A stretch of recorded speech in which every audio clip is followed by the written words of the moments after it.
La esperanza de vida rondaba los 40 años.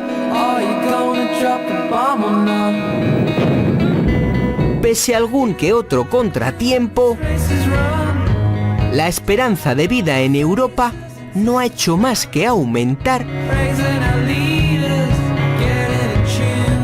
hasta superar los 80 años.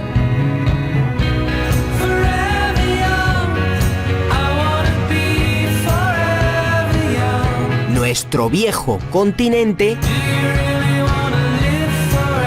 hoy está lleno de personas mayores. Y con la llegada del coronavirus hemos despertado ante la realidad. Ein Altenheim in Würzburg. Dort starben mittlerweile 13 Menschen an Covid-19. De que tenemos una cuenta pendiente con la gestión del envejecimiento. Cominciano a morire i primi ospiti, in solitudine e con poca assistenza.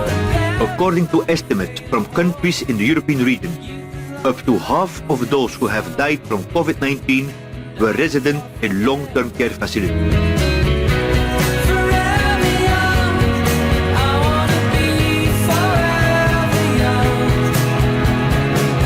This is an unimaginable human tragedy. En España la situación es más que un fiel reflejo del panorama europeo. En nuestro país vivían en residencias de ancianos más de 19.500 de los muertos por COVID-19 o con síntomas compatibles, equivalente al 70% de la cifra oficial de fallecidos. Me ha confrontado a una situación que sobre todo no esperaba ver en Europa. Tengo experiencia trabajando en algunos países en África, en Centroamérica, en situaciones muy duras, ¿no? En una epidemia de cólera en Haití, pero es muy diferente cuando vas al sitio de trabajo caminando y encuentras esta situación tan compleja, de tanto sufrimiento a escasos metros de donde vives. La dimensión del problema la da Jimena Di Lolo, que ha recorrido medio mundo luchando contra catástrofes con una ONG y que pasó a ayudar en residencias de Soria. Soy médico y con un equipo de logista y enfermera entrábamos y mirábamos la situación y había primero mucha confusión.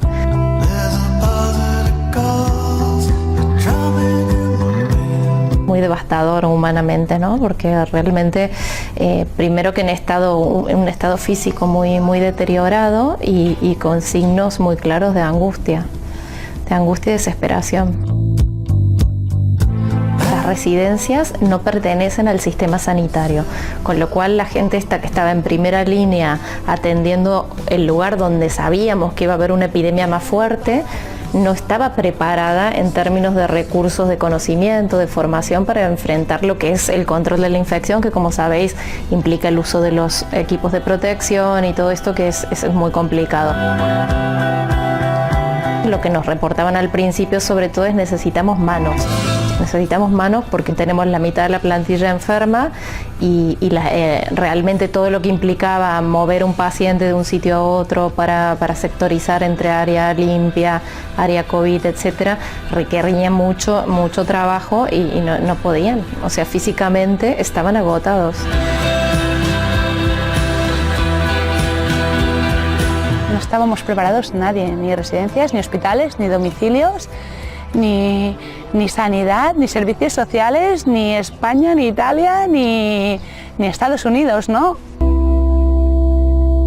Esto no es una cuestión de color político. Hay comunidades donde el virus prácticamente o ha tenido mucho menor efecto y hay otras comunidades, Madrid destacadamente, Cataluña también, en las que ha tenido mucho más efecto. Eso es lo que tenemos que hacer, analizar qué ha ocurrido para aprender y corregir todas las cuestiones que sean necesarias de forma inmediata.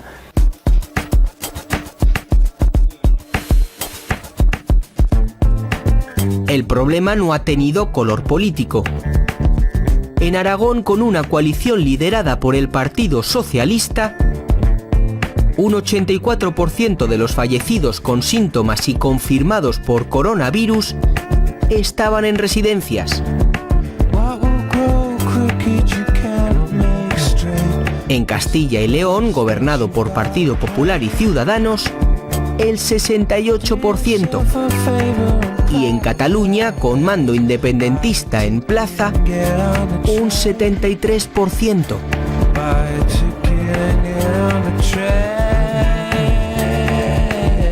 Aún así, cuando la crisis estalló, hubo a quien le sobraba la ayuda de un ejército que sí acabaron necesitando. I a desplegar l'exèrcit, per mi, personalment ho trobo un gramassa que és del tot innecessari. Tenían dudas. Si nosaltres necessitem reforços de qui sigui, ho farem, entre altres coses perquè l'exèrcit espanyol, una part important, el paguem nosaltres els catalans. Solo un día después, la Asociación de Familiares de Ancianos que representa a María José les pedía que se quitaran las dudas. Las residencias en Cataluña no tenían recursos suficientes. El 23 de marzo nos dirigimos a la Consellería de Salud y a la de Afers Socials y Familias diciéndoles que nosotros teníamos muy claro que en las residencias no se iba a poder atender a los enfermos. Primero, porque hay poco personal, porque no había espacio para poder aislar a los ancianos, porque muchísimas habitaciones son dobles. María José es portavoz de la Coordinadora de Residencias 5+1. Denuncia que la Generalitat hizo un protocolo que supuso que parte de los mayores en residencias no fueran hospitalizados durante la pandemia. Hubo un protocolo que es el que nosotros descubrimos que existía a final del mes de marzo. Se daban instrucciones, recomendaciones, entre comillas, ¿no? De qué había que hacer en función de la edad de la persona y de sus patologías previas, y se hablaba de limitar el esfuerzo terapéutico. Pues es una manera muy fina, creemos nosotros, de decir, si somos mayores y están mal, no me lo envíes. Hay en algunas residencias que los directores han sido menos finos, ¿no? Y le han dicho por escrito en correos electrónicos a alguna de las familias, es que no van a los hospitales porque no me dejan. Pero además, fijaos que aquí habla de asegurar con la atención primaria un seguimiento y curas paliativas. El resultado fue que durante muchas semanas los ancianos no pudieron ir a los hospitales. Los familiares llamaban desesperados a las residencias, llamaban directamente al 061, llamaban al 112 y la respuesta que les daban era que ellos no podían decidir derivarlos, que tenían que hacerse desde la residencia.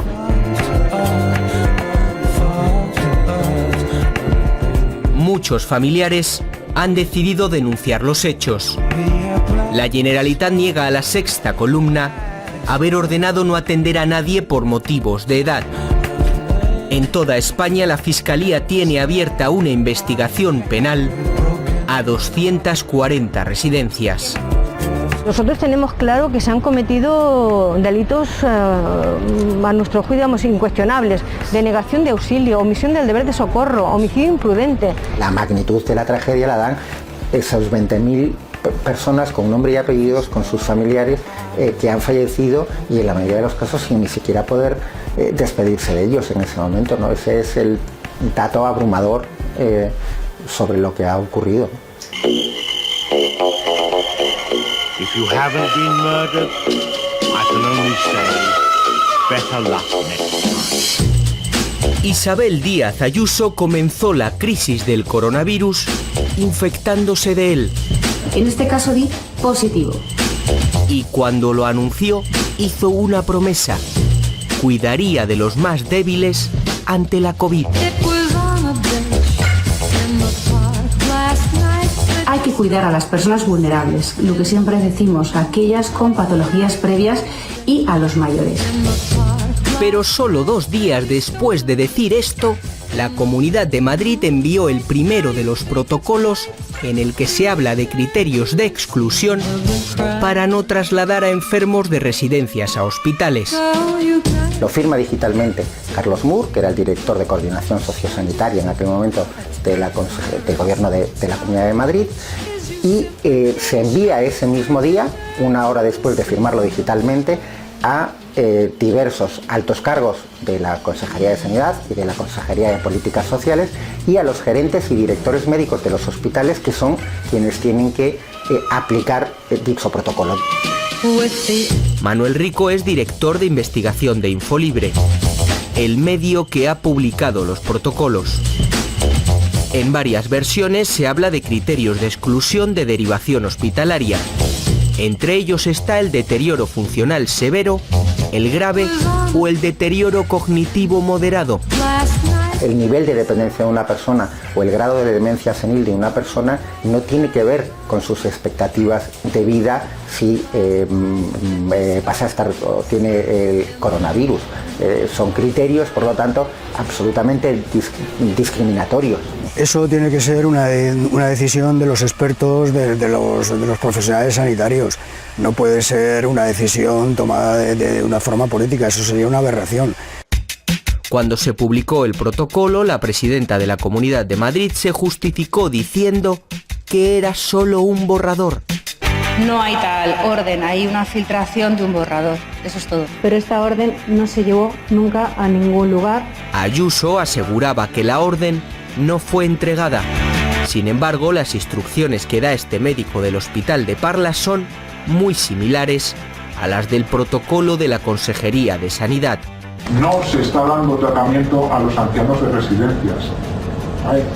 Ya no se está negando el tratamiento a los ancianos de residencias. Si tienen, se les está dando antibioterapia para infección bacteriana, y si es un COVID, mala suerte. Entonces Ayuso dijo que no era cosa suya. Los médicos eran los que habían tomado las decisiones. No somos quienes los que estamos fuera, ni los políticos, ni nadie, para cuestionar las decisiones que toman los médicos. Incluso dentro del propio gobierno de Ayuso hay quien advirtió de que ese protocolo era ilegal. El consejero de Políticas Sociales del gobierno de Ayuso del Partido Ciudadanos. Y yo creo que puede ser ilegal, sobre todo en lo que se refiere a la discapacidad. Una persona, porque tenga una discapacidad grave, no hay razón para que no sea derivado a un hospital. El 26 de marzo, poco después de advertir sobre la ilegalidad de ese protocolo por mail, Reyero fue despojado de sus competencias en las residencias, que pasaron al consejero de Sanidad. Ninguno de los dos ha querido responder a las preguntas de La Sexta Columna. No ha habido en ningún momento instrucción de no atender pacientes de residencia. Hoy ha publicado el periódico de Cataluña una conversación telefónica a la que también ha tenido acceso La Sexta Noticias. Hablan ella, Ramona, la hija de una anciana usuaria de esta residencia de Madrid, y una doctora del centro. Esta confirmaba que no podían trasladarla al hospital por el protocolo de la comunidad. Llevarla al hospital, nada, ¿no? Nada, no. Y no tiene criterios para derivación. ¿Y qué criterios serían? ¿La falta de oxígeno? La Comunidad de Madrid tiene unos criterios para los residentes, que son: puede ser trasladado a urgencias todo aquel paciente que tenga infección respiratoria o insuficiencia respiratoria. Okay, 1. 2, que no tenga deterioro cognitivo. Okay. 3, que tenga un parte, que sea una persona independiente. Sí. 4, que no tenga patologías asociadas, que no sea hipertenso, que no sea diabético, que no tenga antecedentes de nada. Entonces eso es algo que es ilógico, ¿verdad? Porque no puede esperar uno que una persona mayor de 80 años no tenga alguna cosa, exacto. Es que es increíble, ¿no? En todo este tiempo, cuando nosotros hablábamos con la doctora, pues lo que nos decía es que no había derivación, que tenían que tratarla allí porque en el hospital no la dejaban derivar a personas con una incapacidad, que mi madre la que tenía era pues que tenía mucha artrosis en las piernas y no podía andar por sí sola. Rudo. Comunicado de la Comunidad de Madrid, para todos los médicos de las residencias, para los directores y para el personal de enfermería. Luego dicen aquí en la televisión que sí, que se están centrando mucho en las residencias, pues no sé de qué manera se están centrando. La madre de Ramona murió 17 días después de esta llamada. A mí me parece absolutamente incomprensible que a estas alturas el señor Escudero siga siendo consejero del gobierno de la Comunidad de Madrid. Desde la oposición y la Plataforma por la Dignidad de las Personas Mayores en Residencias denuncian que en Madrid sí se trasladó a algunos residentes, a aquellos que tenían un seguro privado. Cuando les tocaba a ellos ser cuidados, se les ha dejado morir solos, salvo si tenían un seguro privado. Que eso son discriminaciones totalmente inconcebibles e impensables y tiene un tufo clasista impresionante, impropio del siglo XXI. Se llevaran a cabo o no, en la Comunidad de Madrid se hicieron protocolos para ordenar el traslado de pacientes de residencias. Sin embargo, ahora el Partido Popular insiste en señalar a otro responsable por la gestión de los centros.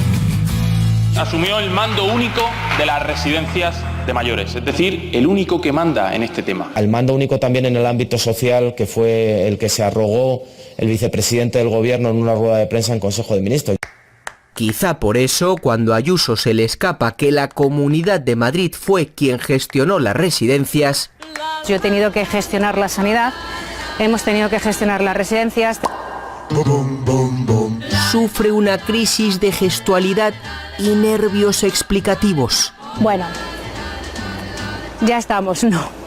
Yo lo que digo es que las competencias autonómicas, sí, pero que ya empezamos con lo de la... A ver, la gestión de los servicios sociales, a ver, el Ayuntamiento tiene unas plazas, la Comunidad de Madrid tiene otras, pero la gestión de los servicios sociales de las propias, como de los hospitales de la comunidad, es decir, que las competencias autonómicas y las competencias municipales no son iguales, pero durante el mando único de esta gestión es cierto que había unas directrices concretas políticas tanto en la sanidad como en las propias residencias. Pero que un político mienta cuando estamos hablando de 6.000 fallecidos en el caso de la Comunidad de Madrid es especialmente inaceptable, porque lo único que está haciendo el señor Escudero y la señora Ayuso son introducir dolor a personas, a familiares que han perdido a un ser querido y lo han perdido muchas veces en circunstancias terribles sin poder despedirse de él y que han pasado por esa situación de dolor. Yo nunca logré hablar con mi madre ni ver a mi madre. Vino mi hermano a visitar a mi madre y se encontró con las puertas de la residencia cerradas. Todo esto sin previo aviso a familiares para decirnos que cerraban las residencias.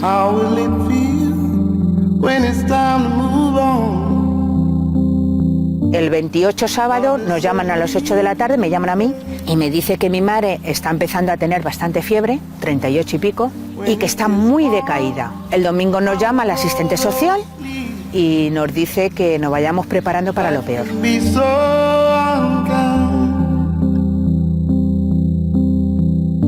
Los rostros de las madres de Aurora y Marimar son dos de las caras que hoy adornan los árboles de este parque de Alcorcón, en Madrid.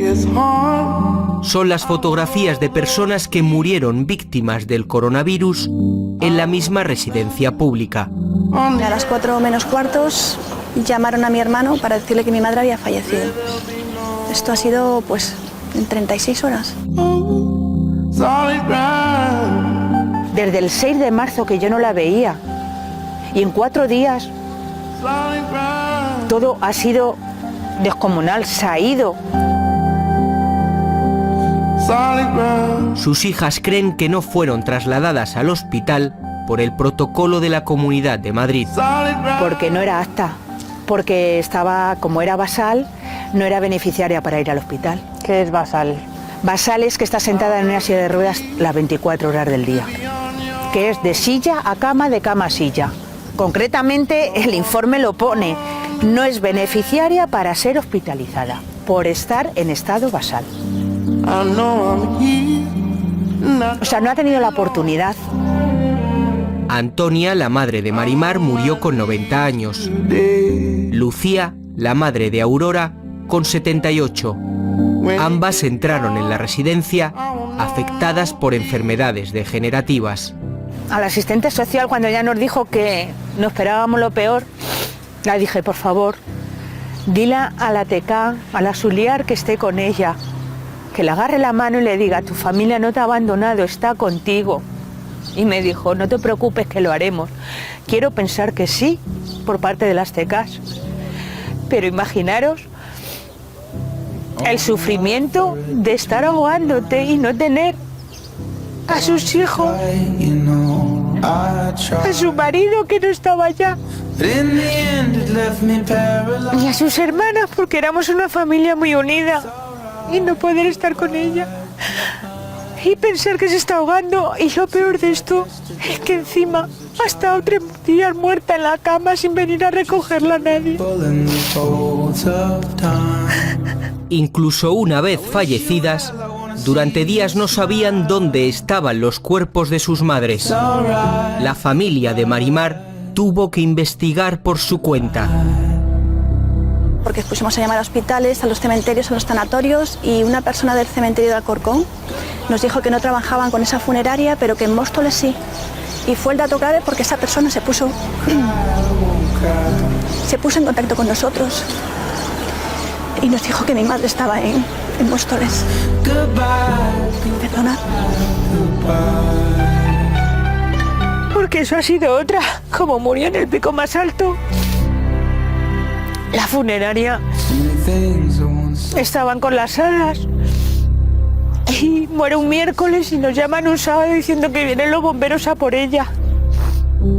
Pero que mi madre está todavía allí, cuando la funeraria nos había dicho que iba a ir al tanatorio de Parla.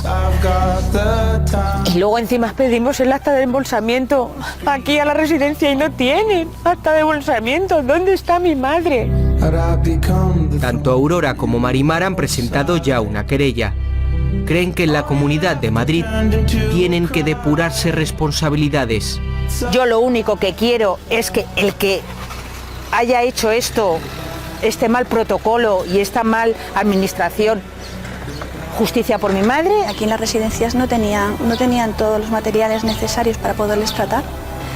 Se estaban medicalizando hoteles privados y no se estaba medicalizando las residencias públicas. Estamos de acuerdo que la epidemia nos ha pillado a todos pues con el paso cambiado y que nadie esperaba las dimensiones de esta epidemia. Pero tú tienes que dotar de medios a tus trabajadores para protegerlos y para proteger su salud. Y en este caso, no solamente su salud, sino la salud de los residentes.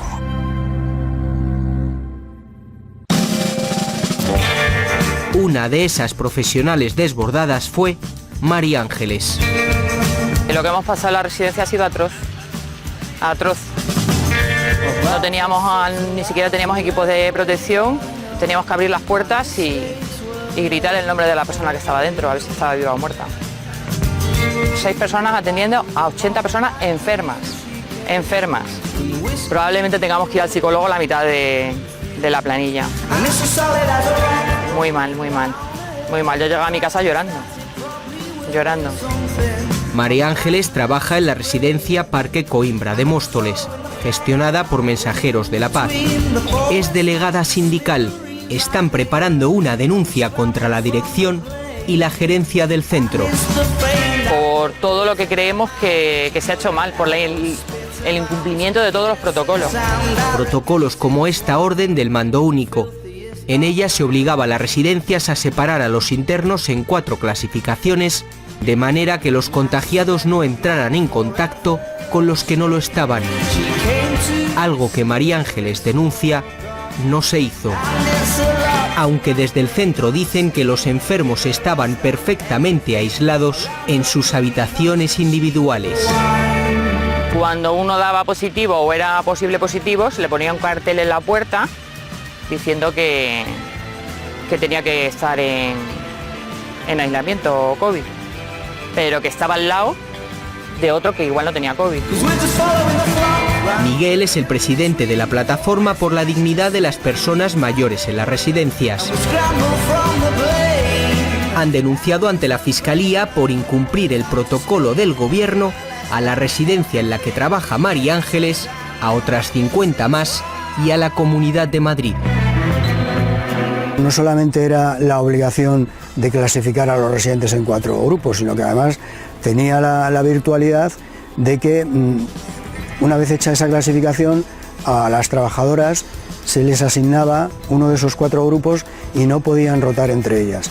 Entonces, si no se ha hecho la clasificación en 4 grupos y no se ha asignado consiguientemente a las trabajadoras a cada uno de esos grupos, pues se han estado mezclando los residentes y se han estado mezclando las trabajadoras, pues llevando posiblemente el coronavirus de unos residentes a otros, y eso pues ha podido provocar el altísimo número de fallecimientos que se han producido en la Comunidad de Madrid. Hay múltiples denuncias de familiares de residencias donde eso no se aplicó y por lo tanto entienden que pudo contribuir a la expansión del virus.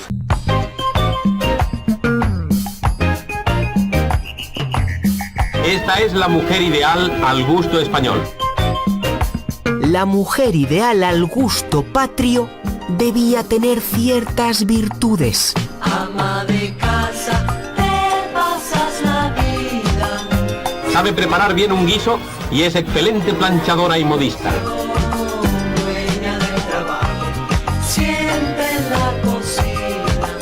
Cuando la tele pública enseñaba a ser una mujer de bien, nunca faltaba la lección de los cuidados.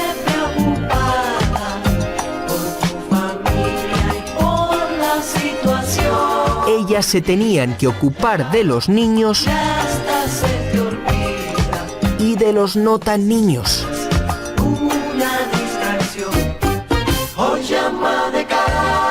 Sirven a los ancianos con cariño y alegría.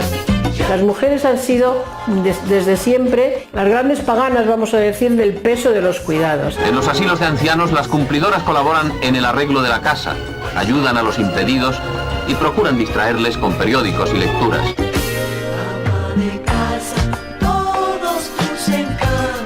De siempre ha sido la familia la que ha atendido a las personas mayores.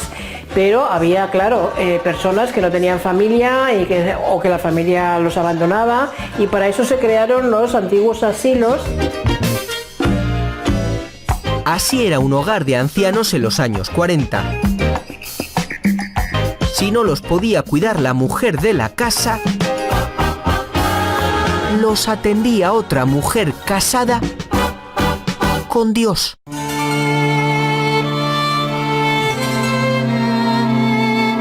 En asilos como este, la dictadura nos enseñaba mayores pasando el rato jugando al parchís y confiándose a Dios. Torno rueda, rueda que rueda Ave María. Y la tornera pues sin pecado fue concebida. Encima de toda cama había un buen crucifijo. Recién salió da gloria verlos como la escarcha. A freír ya los pestiños, hermanas que en Navidad vamos a cantarles al niño con cariño y humildad. Que eran de la beneficencia, de las instituciones de la Iglesia, de la caridad, que atendían a estas personas, y el modelo, digamos, de centro era modelo albergue, ¿no? Porque era de acogida. A la cena de las monjas. Esa era la filosofía del Estado Nacional Católico.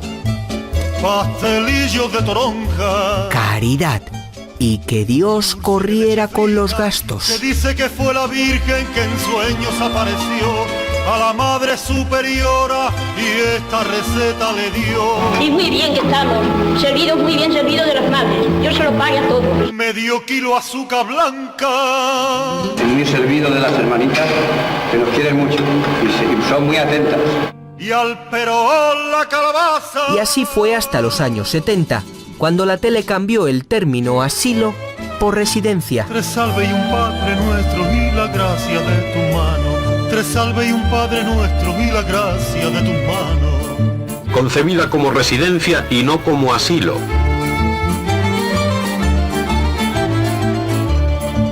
Pero las residencias se fueron reconvirtiendo y contratando profesionales que pudieran atender a personas en situación de dependencia con necesidad de cuidados también sanitarios. A la cena de las monjas que te dan gloria bendita.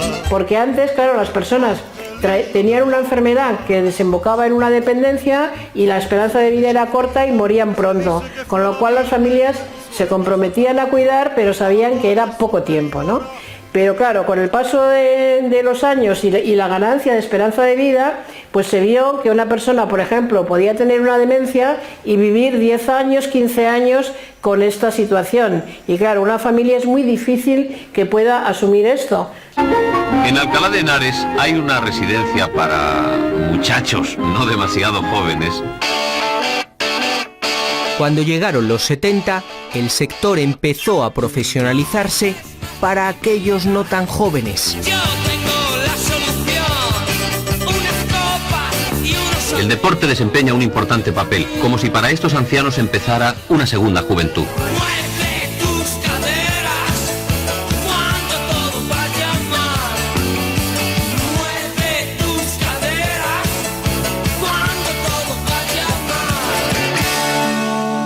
Según pasaban los años, los centros ampliaban su oferta de actividades. Y se hacía evidente que era necesario destinar recursos al cuidado de los mayores.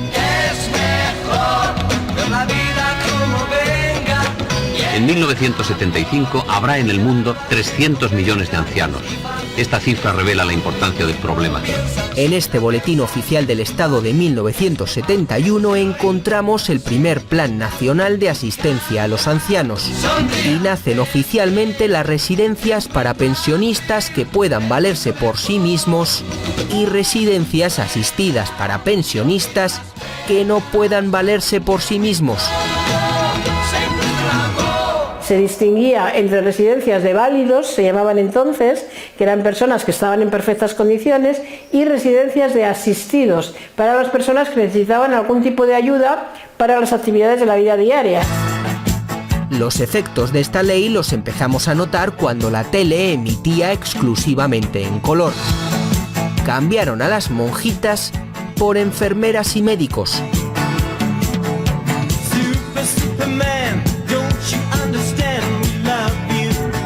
Porque la geriatría se ocupa no solo de que el viejo viva más años, sino de que el viejo viva mejor sus últimos años.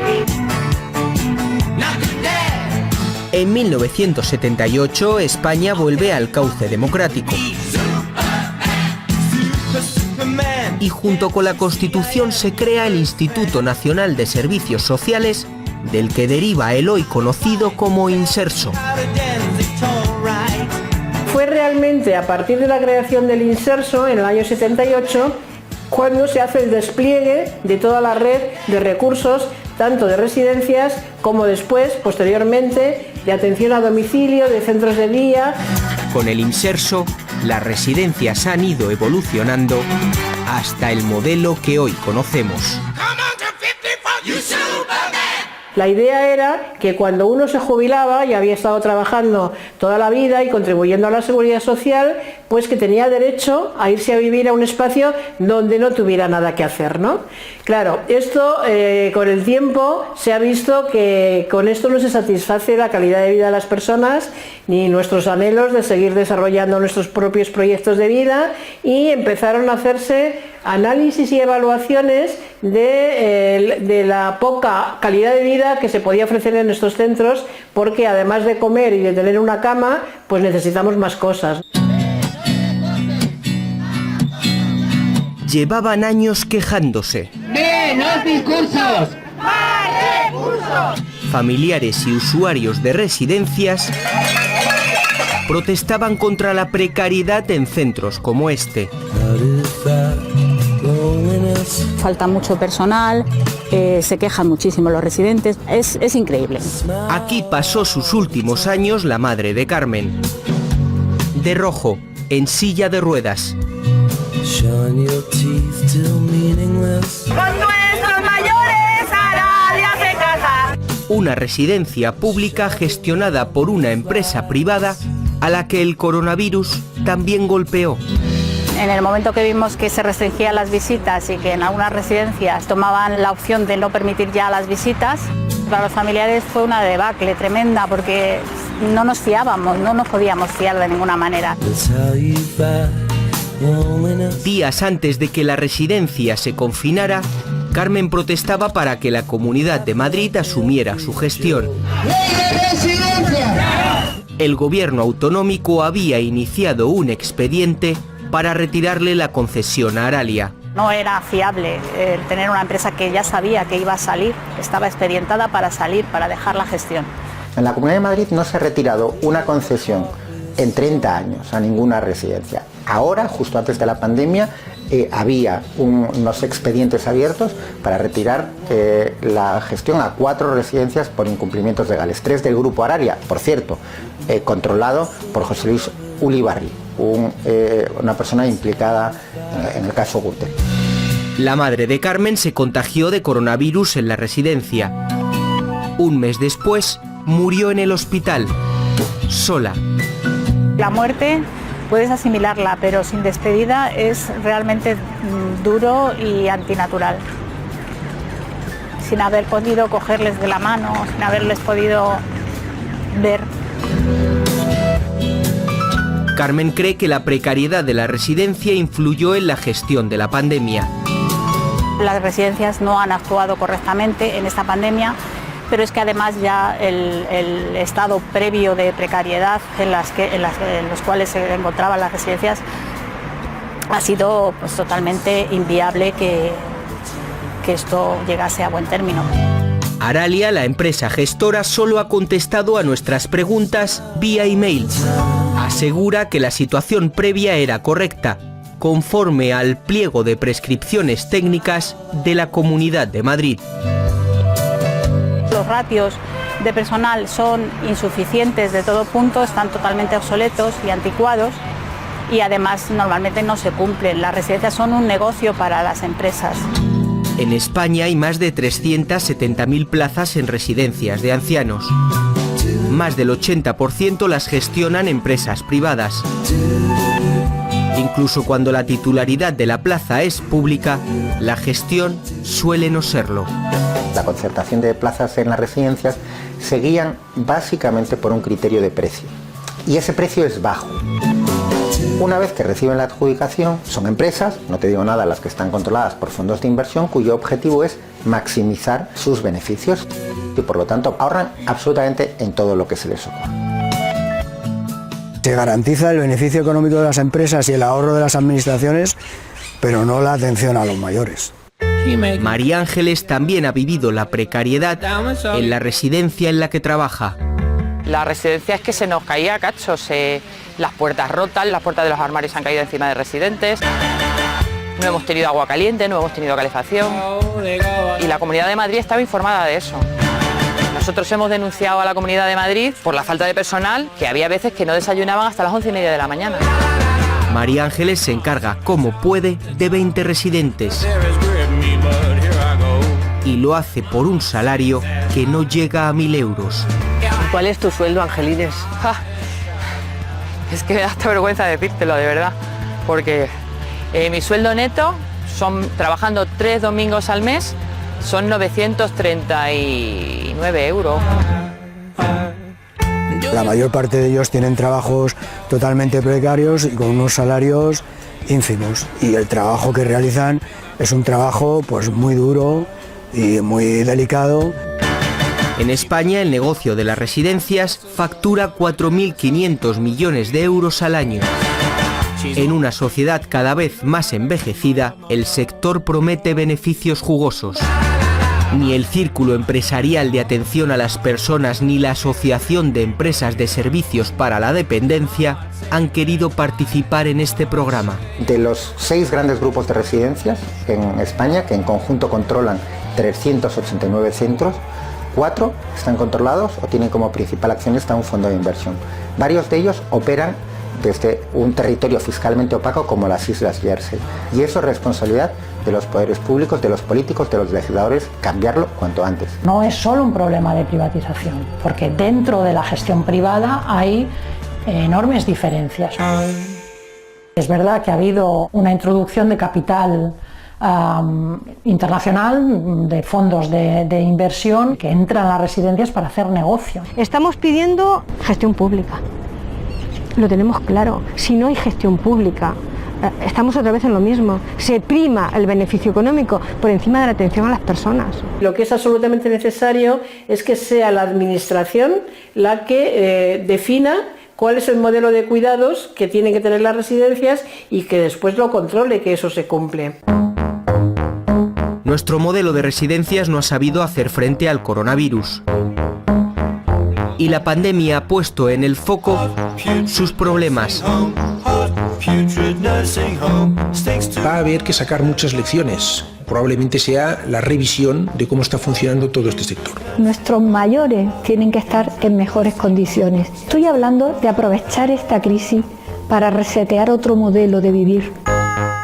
Maite forma parte del grupo de expertos que lleva años intentando impulsar un cambio. Cree que con otro modelo, los mayores vivirían mejor y estarían más protegidos frente a un nuevo brote. En los países nórdicos y especialmente en Dinamarca impera un modelo que conocemos como vivienda con servicios. Los profesionales que están con ellos son estables, no como en estos centros que nosotros tenemos, donde los profesionales rotan entre las plantas, por lo tanto transmiten, en este caso, pueden transmitir el virus. Ahí la incidencia ha sido bastante menor, pero es solo una hipótesis inicial. Hace 10 años, en esta residencia de Guipúzcoa de la Fundación Matia, donde trabaja Eli, se dieron cuenta de que había un problema y decidieron viajar al norte de Europa para solucionarlo. Las personas mayores no quieren venir a los centros. En un momento determinado eso nos lleva a plantearnos el porqué y a plantearnos pues que tenemos ahí una cuenta pendiente muy importante. Se fueron a países nórdicos, a Suecia, a Dinamarca, a Holanda. Se vieron el modelo de atención centrada de la persona que se está aplicando allí, y a través del instituto y del conocimiento también que se genera en el día a día, lo que hemos hecho ha sido intentar adaptar ese modelo a nuestra atención. En este centro de Guipúzcoa, la mayoría de los mayores viven en habitaciones individuales y pueden decorar hasta las zonas comunes. Cuando salgo al pasillo veo las figuras de mi hermano, que son de mi hermano también, porque él me las regaló, y me alegra mucho de verlas. Mira qué bonita es esta. Es como traer un pedacito de casa al Hombre, centro. un pedacito de mi hermano. Me emociona.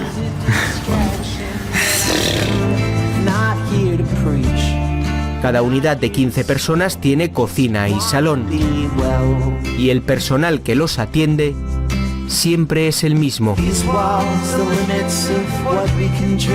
Se le asigna un profesional de referencia, un auxiliar como profesional de referencia, que va a ser como su cicerone, ¿no? Y su acompañante en todo este proceso. Y que recoge también información sobre la persona, ¿no? Sobre su proyecto vital. Cómo quiero pasar el día, cómo quiero arreglarme, cómo quiero relacionarme.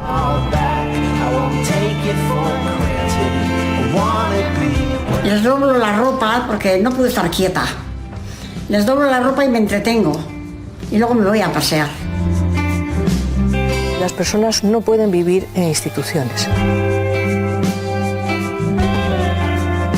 Tenemos que optar por otro modelo. Y ese modelo, que ya está validado desde hace muchísimo tiempo. Es el modelo donde las personas se conocen, donde tienen profesionales de referencia estables, que son valedores además de sus deseos, de sus preferencias y de darle sentido a esa etapa de la vida que no es precisamente fácil. Maite cree que la administración pública está a favor del cambio y que el sector privado tendrá que adaptarse.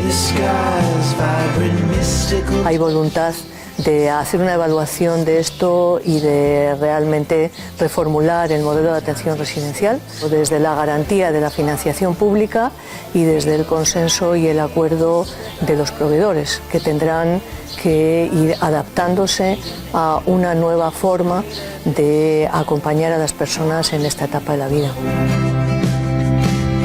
Tenemos un sistema de cuidados de larga duración que representa el 0,5% del Producto Interior Bruto. Si todos queremos tener unas residencias en mejores condiciones, de más calidad, queremos más inversión pública, pues eso tiene un coste. Dicen que las crisis siempre tienen una oportunidad.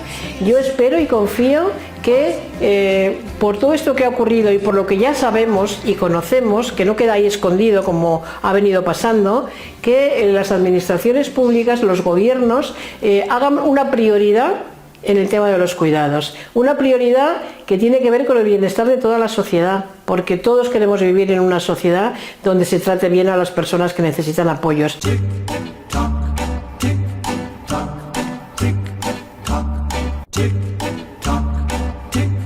Recuerdo una imagen de mi abuelo que era genial con su boinita.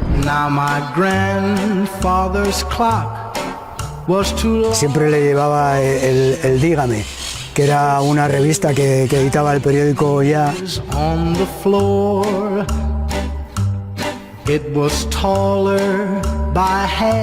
Pero tú no sabes que así no se puede ir a la calle, que hay que ir bien vestida. Y decía, pero abuela, si ahora se viste así. Nos regalaba un bizcocho en nuestro cumpleaños. O sea, ella el recuerdo es el olor del bizcocho.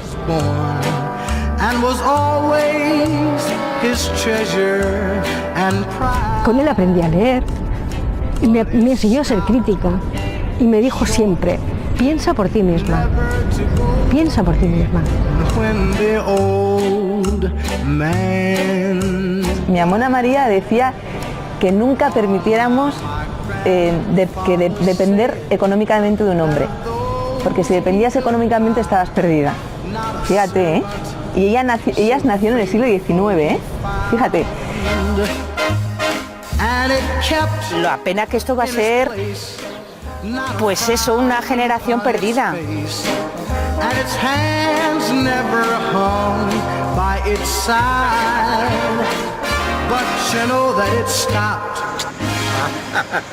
Es el portero hortelano y jefe también de esta casa. De todo, aquí de todo. En esta residencia de Lleida han conseguido no perder a nadie de esta generación.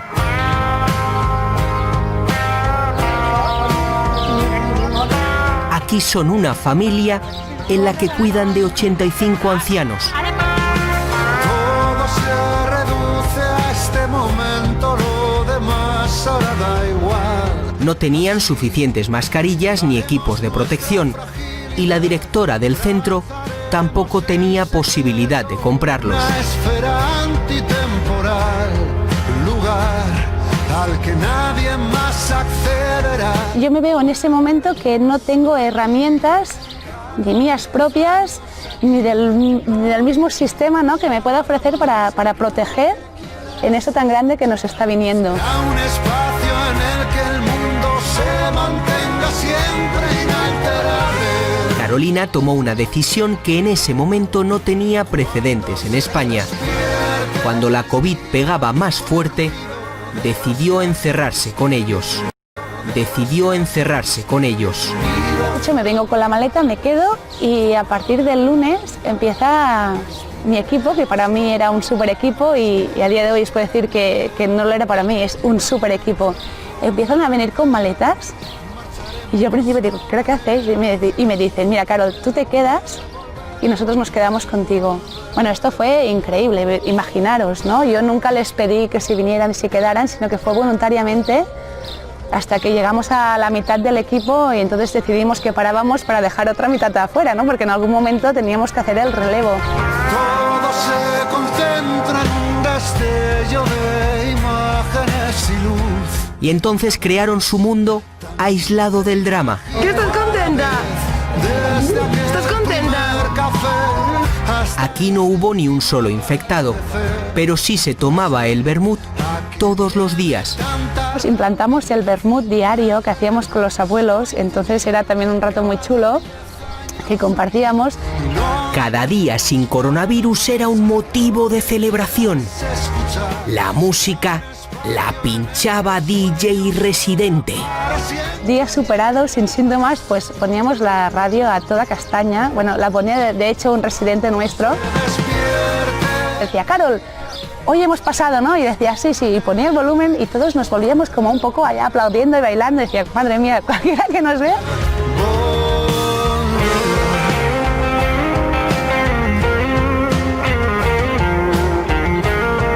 Pero bueno, era nuestra manera, ¿no?, de celebrar la victoria diaria que teníamos y de lucharlo juntos, porque al final lo estábamos luchando juntos. Tan juntos que no vieron a sus familias en 28 días. Y para que vieran que iba todo bien, este vídeo.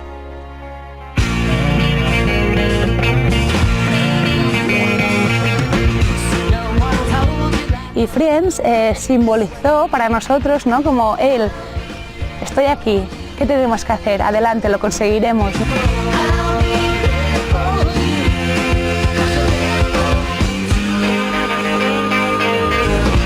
Pues fue una de las canciones, ¿no?, porque ya no éramos nosotros, éramos todos, ¿no? Lo luchamos juntos, lo vivimos juntos y lo hemos conseguido juntos. Eso es digno de una ovación y de las más grandes, esa actitud. Es que precisamente en esas residencias es en las que hay que fijarse para saber qué es lo que hay que hacer en el futuro cuando surjan cuestiones como las que han surgido ahora de la crisis. Ha evitado pues muchos fallecimientos y ha salvado muchas vidas. Las familias afectadas denuncian que la pandemia solo ha puesto de manifiesto problemas que ya existían en las residencias.